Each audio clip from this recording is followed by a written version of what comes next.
All right, so once you get your rope out of the coil, the next step we recommend doing, breaking in your brand new rope.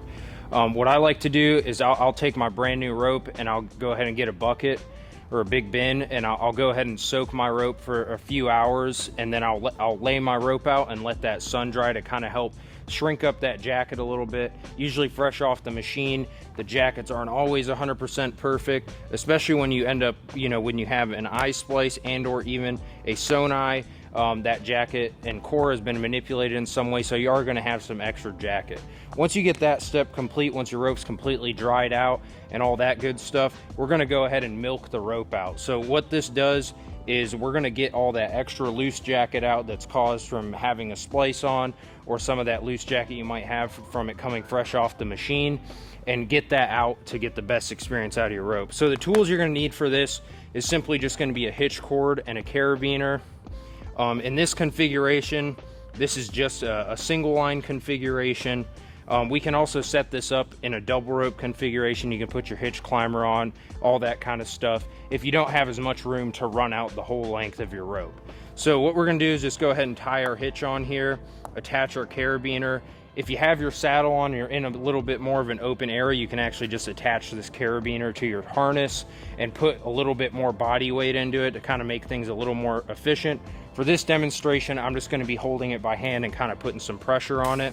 So what we're going to do now, get some pressure on it. I'm going to get this cordage up as close as I can to the spliced eye, and I'm going to go ahead and just pull that line all the way out and get that extra jacket out of there. And I'm just keeping consistent pressure on it all the way down and just collapsing that hitch cord as I go. Okay, so I'm not going to go the full distant length of the rope just for the sake of the video, but what we're going to do is we're going to keep running that down all the way till we get to the end of our rope.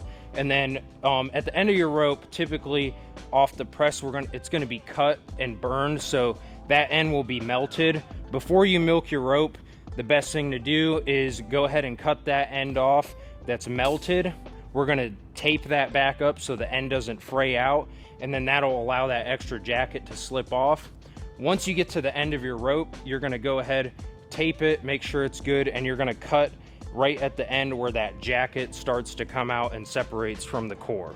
Okay, what we recommend doing too is, at least give this one good pull through for the whole length of the rope, and then let's go back and do it one more time just to make sure there's not any extra. Typically, if you do it once and do it thoroughly with your harness on, full body weight into it, usually only have to do it one time. If you're just doing it by hand, usually 2 to 3 times, and then you won't have any more issues with milking anymore.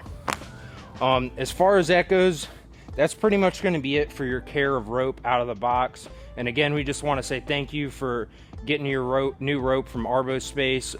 We hope you guys really enjoy it. We have some very high quality products, and let us know what you think of the rope. And if you have any questions about taking care of your rope or anything along that nature, please don't hesitate to reach out. And thank you guys, and we'll talk to you soon.